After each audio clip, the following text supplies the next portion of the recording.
In this movie, I'm going to go over how to animate some text very quickly and simply in Flash. I'm going to create a new layer. I have a picture of an apple here, and I'm going to create a new layer by clicking that icon to put my text on. I'm going to lock the apple pick layer. I don't really want to accidentally put anything else on that layer, and I'm selecting the empty keyframe where I'm going to put my type. So I'm going to choose the text tool here, and I'm going to click and type apple. I'm going to get my selection tool here and scoot this around to where I would like it to be. And you can nudge this up, down, left, and right using the up, down, left, and right keys on your keyboard if you want to nudge it a little bit. But I'm going to leave it right there for now. Like I said, this is going to be something quick and simple. I'm going to choose Modify Break Apart, and you'll see that that's a Command B. That'd be Control B on a PC. And it splits this this word out into individual letters. What I need to do is make symbol instances for my stage so that I can animate this, because I'm going to use motion tweens. So I'm going to select the first one. That's an A, and you can actually choose Modify Convert to Symbol. You can see that's an F8, and I'll just name that A. And as I'm creating movie clip symbols from these, you can see in my library here that now I have an A in there as well as with my my Apple JPEG. So I'm going to continue this on with P, and I'm going to choose a function F8. I'm going to choose P there. And symbols are like molds, and you can create a number of different instances based on a single mold. So I really only need one lowercase p there, but since this is actually already in the position that I want it to be at the end of the animation, I'm going to go ahead and convert that to a symbol as well, and I'm going to temporarily call it P2. I'm going to do away with this later because I only really need one mold for this lowercase p that I'm going to be using, and currently I'll have two after I do this. And so if you take a look in your library, both of these are exactly the same thing. So I only really need one of these. We'll take care of that in a minute. So I'm going to choose the L. I'm going to choose function F8, which is Modify Convert to Symbol, and I'm going to type L for that because that's what it is. And last, I'm going to get the E, and that's function F8. If you want to, you can also hold your cursor down on your object and pop up a menu to actually choose Convert to Symbol. But I'm going to continue to use my function F8, and that's an E.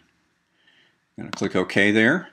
And now I have all of what I need, except I do have an extra symbol here because P1 and P2 look exactly the same, and I don't need two molds to create this. So I'm going to select my second P. I'm going to take a look in my Properties window, and I'm going to click Swap here. And I want to swap out that extra P with the other one. And the purpose of doing it this way is I don't have to reposition that. I could have deleted that and dragged another P out of my library, but this way the positioning is left the way that I want. And I'm going to actually I'm going to go ahead and save this as I'm working. So now I can easily go up here to the pop-up off my library, tell it to select any unused items, and now it tells me P2 is not being used. I can click the trash can or the delete icon down here and get rid of it. Now I have one mold for P, and I have two instances of P. And if you click on my P's, you will see in Properties that it's going to tell me that I have an instance of P here. I click the other P, also an instance of P. So they're based on the same mold, and I've slimmed down my library a little bit. Now to get this to animate, I'm going to select all of them. Now I have the Move tool selected. You can see the solid arrow here. I'm just going to drag over all of these to select them. And under the Modify menu, I'm going to go down to Modify Timeline, Distribute to Layers. What this does is it takes each one of these and it has moved them down onto their own layers. And now you see I have APPLE down here. The layer they were on is now named Layer 4.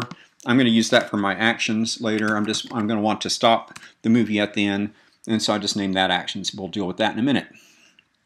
Now, to animate these, I'm going to select all of these frames where my letters appear. I clicked on the top, held down the Shift key, and clicked on the bottom. Now if I hold down the cursor on this row of highlighted items, I can elect to create a motion tween. And motion tween is going to allow me to have an individual path for each one of these letters to animate it. Now the solid dots indicate that I have content in these keyframes at the beginning.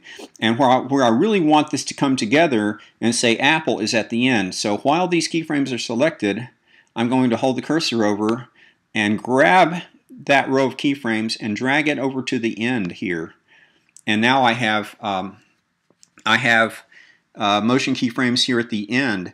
Now you'll notice that my Apple disappeared, and that's because it doesn't exist at this frame yet. So down at the bottom where it says Apple, I'm going to click the end here, I'll hold down the cursor, and I'm going to choose Insert Frame.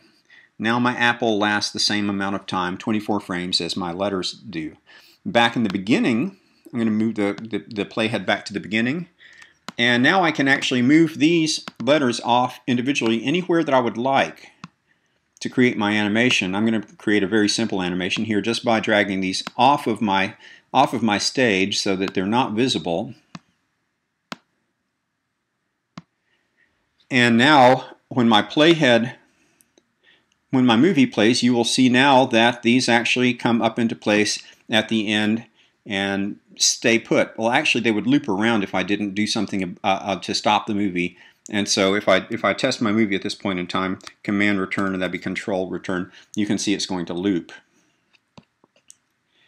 So to stop that from happening, I'm going to drag this keyframe down to the end.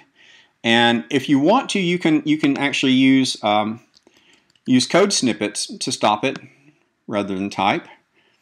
And I can open up this and choose Stop at this frame, click twice there. I clicked twice. I didn't need to do that, so let's get rid of this extra one here.